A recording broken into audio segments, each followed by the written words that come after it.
एक लड़का था जिसको कि घूमने फिरने और नई नई जगह जाने का बड़ा शौक था।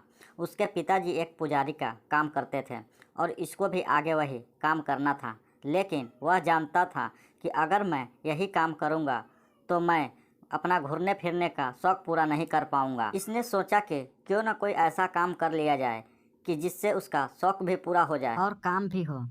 तो उसने भेड़ चराने और ऊन बेचने का काम शुरू किया। इस काम की वजह से वह दूर दूर तक, गांव-गांव, शहर-शहर तक जाता और अपना शौक पूरा करता। एक रात जब वह एक खंडहर में बरगद के पेड़ के नीचे सोया हुआ था तो उसको एक सपना आया कि उसे एक रेगिस्तान में पिरामिड के पास एक खजाना मिला और अचानक ही उसकी नींद टूट गई। ऐसा नहीं था कि उसको यह सपना पहली बार आया था। यह सपना उसको अक्सर आता था। उसकी समझ में नहीं आ रहा था कि यह सपना उसको आखिर बार बार क्यों आता है। एक दिन उसने फैसला किया कि वह उस जगह को ढूंढेगा और वो खजाना ढूंढ के लाएगा। वह अपने रास्ते पर निकल पड़ा। उसने अपनी सारी भेड़ बेच दी और जो पूंजी जमा हुई पिरामिड की तलाश में निकल पड़ा। जब वह कुछ दूरी तय कर चुका था, इसी बीच किसी ने उसके सारे पैसे चुरा लिए। वह सोचने लगा कि मेरे साथ ये क्या हो रहा है। एक सपना था जो पूरा करने के लिए मैंने अपनी सारी भेड़ बेच दी थी, लेकिन अब तो मेरे पास कुछ भी नहीं बचा। उसके पास इतने पैसे भी नहीं थे कि वो वापस जा पाए। उसने एक गांव में एक दुकानदार से काम मांगा, लेकिन दुकानदार बोला कि मेरा ज़्यादा सामान बिकता नहीं है। अगर तुम ग्राहक लेके आओ तो कुछ प्रॉफिट साझा कर तुम काम शुरू कर सकते हो। लड़के द्वारा किए गए कुछ नए नए प्रयोग की वजह से दुकान की खूब बिक्री होने लगी। दुकानदार लड़के के काम से बहुत खुश था और लड़के के पास भी कुछ पूंजी जमा हो गई थी कि अब वह इस पूंजी से अपने घर वापस जा सकता था। एक रात लड़का बिना बताए दुकान छोड़कर निकल पड़ा, लेकिन लड़का घर की तरफ नहीं बल्कि दोबारा अपने सपने को पूरा करने की तरफ चल पड़ा, क्योंकि रास्ते में बड़ा रेगिस्तान था और लुटेरों का खतरा था। तो उसको पार करने के लिए लोगों को झुंड के साथ जाना पड़ता था। वह भी कुछ पूंजी देके एक झुंड के साथ जुड़ गया। कई दिन चलने के बाद लुटेरों का हमला हो गया और एक जगह झुंड को कुछ दिन रुकना पड़ा। वहाँ उसकी मुलाकात एक हसीन लड़की से हुई। दोनों में प्यार हो गया। अब दोनों शादी करना चाहते थे।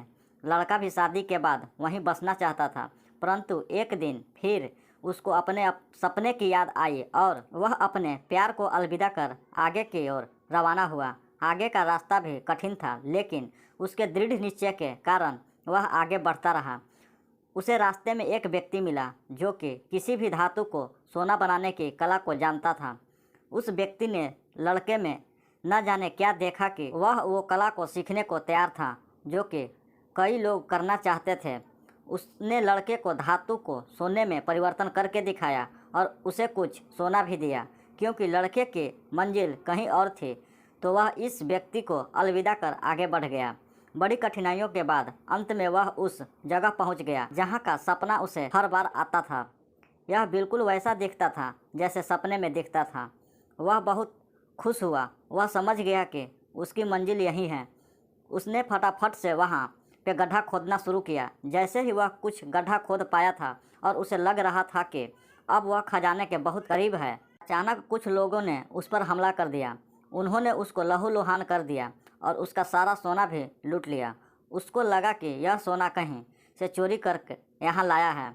वे उससे पूछने लगे कि क्या यहाँ खोद रहा है। पहले तो वह बोला नहीं, परंतु जब उस पर हमले होते रहे तो वह अपने सपने के बारे में सारा सच सच बोल पड़ा। यह सुनते ही वो लोग ज़ोर ज़ोर से उस पर हंसने लगे और बोलने लगे कि कितना मूर्ख लड़का है, एक सपने के लिए इतने कठिनाई झेलकर इतनी दूर आया है।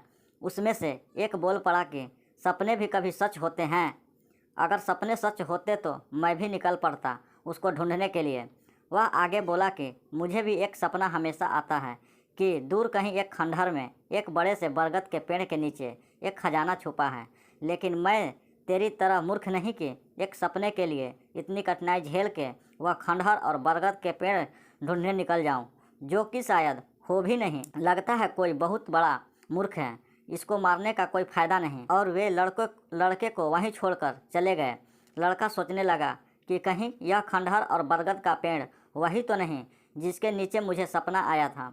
लड़का कुछ देर में उठा, अपने घाव साफ किए और दोबारा अपने घर की तरफ निकल पड़ा। अब की बार उसकी मंजिल कुछ और थी। ये वो मंजिल थी जिसका उसको पता था। अंत में वह फिर से उस जगह पहुंच गया जहां वह अपनी भेड़ चराया करता था। उसे वह खंडहर और बरगद का पेड़ भी दिखाई दिया जिसके नीचे वह उस रात सोया था। जब उसे सपना आया था, उसने फटाफट उस पेड़ के नीचे खोदना शुरू किया, लेकिन उसे कुछ नहीं मिल रहा था। उसे लगने लगा कि कहीं ये सपना भी सपना ही न रह जाए। लेकिन फिर उसे महसूस हुआ कि उसका औजार किसी चीज़ पे लग रहा है। उसने फटाफट और खोदना शुरू किया और अंत में उसे वहाँ वह खजाना प्राप्त हुआ जिसके उसे सपने आते थे। वह बहुत खुश हुआ और भगवान को इसके लिए धन्यवाद करने लगा। वह यह भी जान गया था कि खजाना तो वही है, लेकिन भगवान ने जानबूझकर उसको इतनी दूर भेजा ताकि भगवान को पता लग सके कि मैं इस खजाने को पाने के लायक हूँ भी कि नहीं।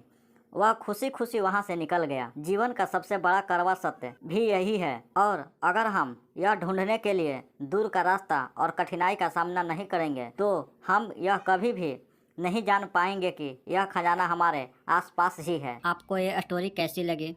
अगर अच्छी लगी तो लाइक, शेयर और कमेंट करना ना भूलें और चैनल को भी सब्सक्राइब करना ना भूलें। धन्यवाद।